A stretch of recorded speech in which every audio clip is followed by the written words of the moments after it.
In the end, coupling Victor miscarried 6 times. With each attempt, the newborn's quality improved, from half-formed insults to dragons, to a perfect copy of manling Victor without the skin. The Grail kept wailing, surrounded by an enormous pool of blood and corpses, while everyone else watched him in silence. None dared to speak up. As the Grail produced a bubble of blood, Tasty Malphite joined the party, stepping through an infernal portal. What did I miss? The fiend noticed the cup and the lake of blood, his mood improving noticeably.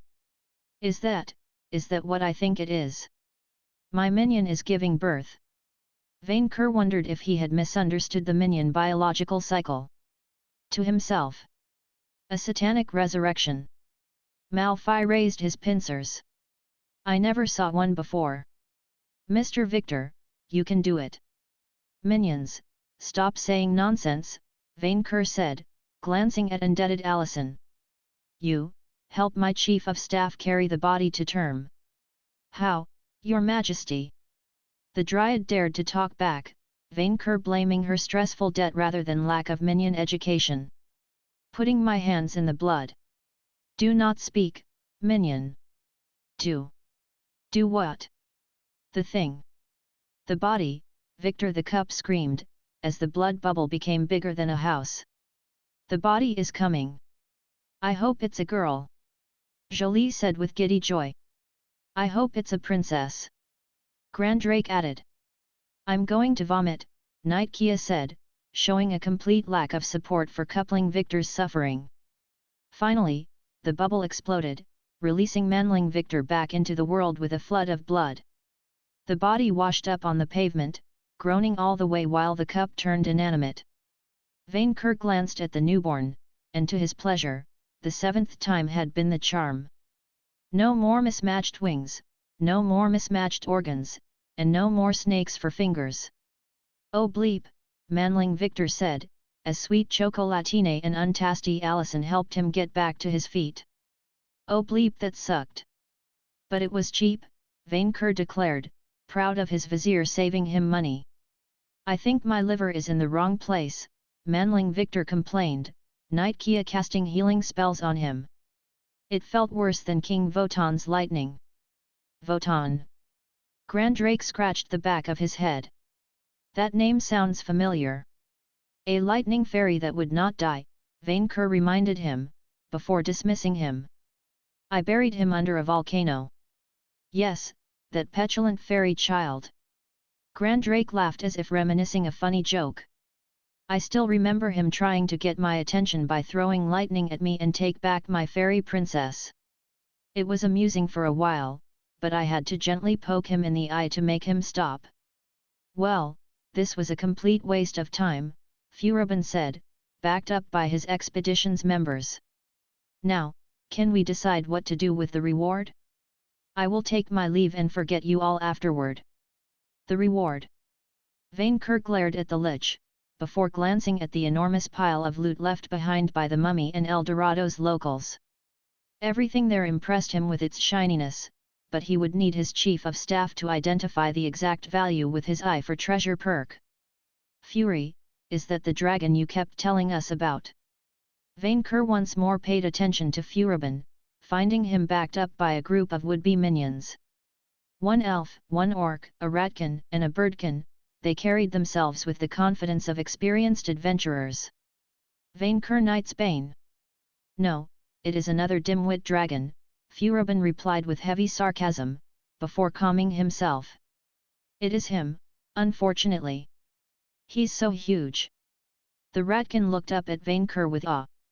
Yes, it is I, Vainqueur Knightsbane, but you will call me your majesty, the dragon declared with pride. With a capital M. I can tell the difference. How? The elf frowned, before taking a step back as Vainqueur glared at her. What do these paupers say? Grandrake asked. Nonsense I should expect from a lich's lackeys, Vainqueur said. Ah, a lich, is that what you are? Grandrake nodded at Furubin, unaware of his depravity. That reminds of that lich princess I caught in Tsaria, after a long chase through a winter storm. A remarkably proud and ancient creature she was, but alas, incapable of socializing. She kept killing my minions for no reason, due to undead rabies. I had to euthanize her. There are dangerous princesses? Jolie asked, eager to learn from the best. Of course, the world of princesses is full of wild predators, none worse than the manling princess. Beware manling princesses, young Jolie. For out of all animals, they are the only ones who kill for money.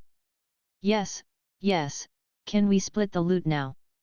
Furubin said hastily, consumed by greed. We can divide it into 3 parts, one for each group that contributed to the battle. Excellent idea. Vainqueur replied, separating the hoard into 3 shares. The brightest, which included the dragon-sized ring, he took for himself. Jolie, here is yours. To his beautiful niece, he granted a large share, including armor made of shining stones. The pure-hearted dragonling immediately jumped on her loot, as if it was her own hoard. And the 3rd part, Furubin threatened to take it, so Vainqueur immediately grabbed the loot for its own protection. Is mine too, as the elder dragon's share. What? The Gold Slayer dared contest this fair sharing of resources. This is theft. Fury, don't mouth off at the giant dragon, his orc friend pleaded, while the lich remained full of hate. If you take it, you will turn it to lead. Vainqueur glared at Furubin. Never again will you touch a baby coin on my watch. Turn it to lead. Grandrake frowned. He is Furubin the Gold Slayer, enemy of all hordes. Jolie showed her excellent judgment, glaring at the lich. He turned Uncle's gold to lead with evil magic to hurt him. Once. Furubin replied as if it excused his loathsome crime. Once. Once too many. Vainqueur replied. I do not understand you, young lich, the elder dragon told Furubin. With that kind of magical talent, you could have used your powers for the greater greed. I turned a horde to lead once in my entire existence. The lich let out a scream of rage. I have no interest in antagonizing you dragons anymore, and I have helped you loyally against Sabler's Chosen. Am I not entitled to a second chance? It is true that you saved my Jolie from death and a costly resurrection, Vainqueur granted him that. But it does not even begin to make up for your crimes against dragonkind. What will it take then? Vainqueur frowned at the undead. He had taken his protests as mere deception, but the more he listened, the more he doubted. Could Furubin truly desire to atone for his sins against him? You, Vainqueur turned to the lich's allies, who hide behind their undead master, why do you stand with the wicked one? The lich's minions exchanged glances, until the elf mustered the courage to speak up. Look, your majesty, I know Furubin is hard to live with sometimes. He is an undead abomination against nature, cranky, he has no sense of humor. Your support warms my heart, Furubin lied, since he had none. But he is a good teammate. He has been with us since the country of Bayron put us on an exploration fleet, the ratling added. I can't remember the number of times he saved us from monsters. Yet, he helped us map out the jungle so people can settle the frontier, and he never asked for anything in return, the orc said. I know there's bad blood between you two, but, maybe you could, consider burying the hatchet. Vainqueur was confused. How would burying a weapon settle the matter? Still, the lich's minions did not appear mentally controlled, or entranced by Furubin's vile power. Did they genuinely like him? Had Vainqueur's nemesis truly turned away from his evil ways? Jolie seemed confused. Uncle, what do we do? She asked. He is evil, but my paladin class asks that I give a chance at redemption to any villain who asks for it. I have already helped you, Furubin said. What more proof do you need?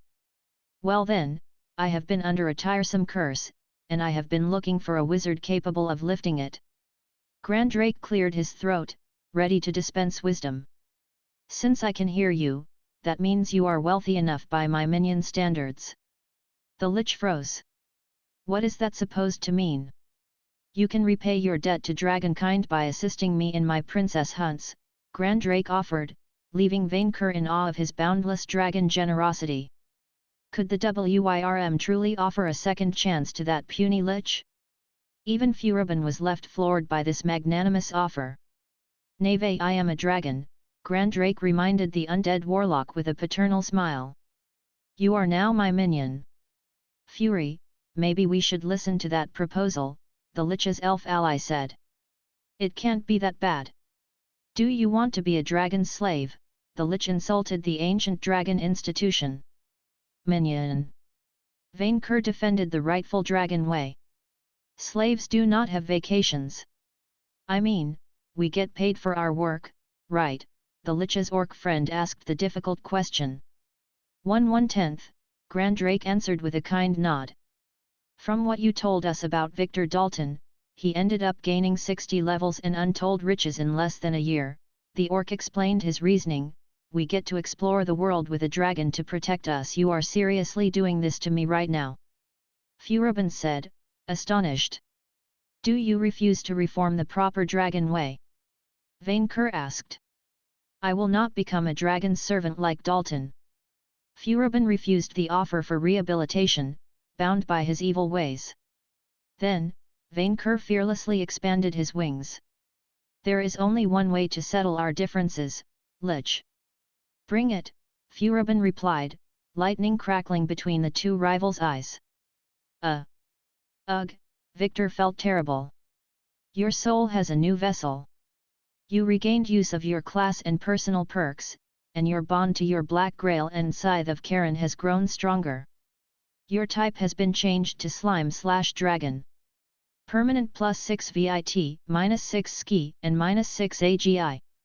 You gain immunity to unholy and critical hits, but you are now vulnerable to holy and blood effects. You gain the Bloodborne monster perk. Bloodborne, you gain a +4 bonus for checks against physical stat debuffs, disease, paralysis, poison and hostile polymorph effects. Blood draining and blood purification attacks inflict super effective damage against you. A slime. He counted as a slime. This day just kept getting better and better. Oh, gods, Victor had become a humanoid mimic. Better not to mention that to anyone. He was clearly slower and had a harder time with limb coordination, probably due to his mind adapting to his new flesh. That was horrible, he stated. I'm not doing it ever again. We women do that for 8 months instead of hours, Allison teased him. You got off lucky. Stop comparing it to childbirth. Victor replied angrily. I'm not a male seahorse. I'm sorry, you're just too amusing, the Dryad said, her face turning sympathetic as she put a comforting hand on his shoulder. Thanks for carrying on that burden for me, Vic. I will not forget it. It's fine, just make sure I don't die a 4th time. I get the feeling it will be the last. Victor managed to hang on his feet, regaining enough motor control to stand up without help. Chocolatine gave him a towel to hide his fleshy part, while Kia handed him his scythe back. Thanks, he said, using his weapon as a cane. I need a shower. Yes you do, Kia pinched her nose with 2 fingers. And new armor, Mr. Victor, Malphite said, patting him on the back, with Happyland's logo on your back. About that, Kia, can you help me contact Meal? Victor asked the paladin, she won't answer my telepathic calls. Well, it's weird because I haven't been able to summon any angel since yesterday, not even during our battle with Akinapep. The knight glared at Malphite, as the demon chortled on his own laughter. What? I need to apologize for something, Victor said. Is there a way to enter heaven? Except dying. You can always walk there, Kia shrugged. We found a portal to the elemental planes, so there must be one for heaven somewhere. Like the one in the castle's basement? Chocolatine asked, Felix the cat jumping in her free arms. How do angels taste? Like fiends. Malphite said, before rolling on the ground uncontrollably. That's what I wanted to speak about, Kia said, crossing her arms. I have discovered that farmers created gates to various planes of existence across the world, which they used to catch slaves and bring them to Utremond. The Hellgate in Murmurin may be one among many more. Remembering her previous statements, Victor instantly guessed what weighed on the paladin's mind. You think the farmers have access to at least one doorway to Earth, and that they smuggle weapons through it.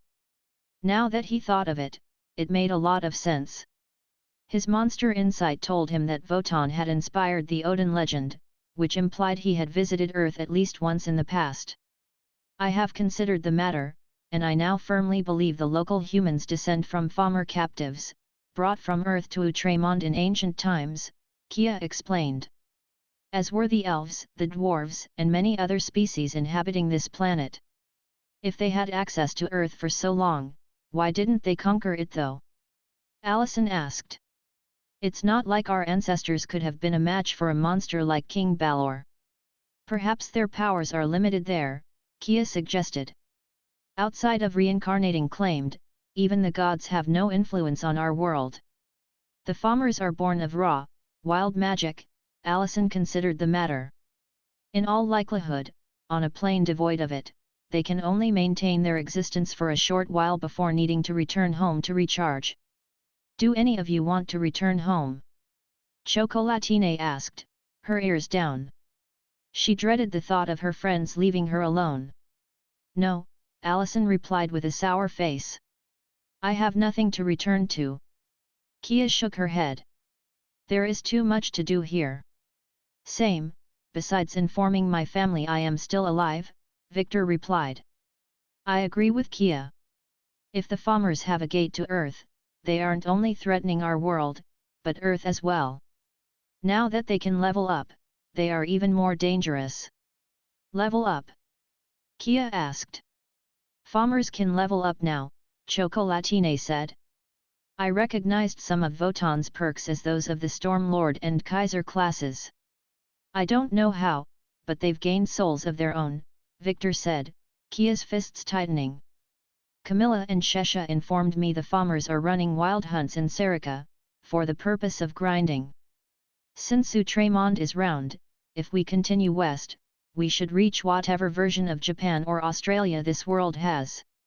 Kia hit her left palm with her right fist, clearly ready to take names. I say we hit them hard while they remain vulnerable. Agreed. Victor nodded.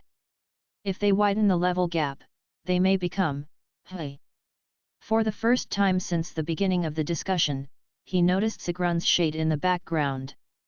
It had always been there while he remained in Grailkun form, but, she should have vanished now that he had a body of his own. What are you doing here? Victor asked the naked shade. The Valkyrie just glared at him. Vic. Chocolatine asked. Vic, who are you talking to? I think I see dead henchmen now.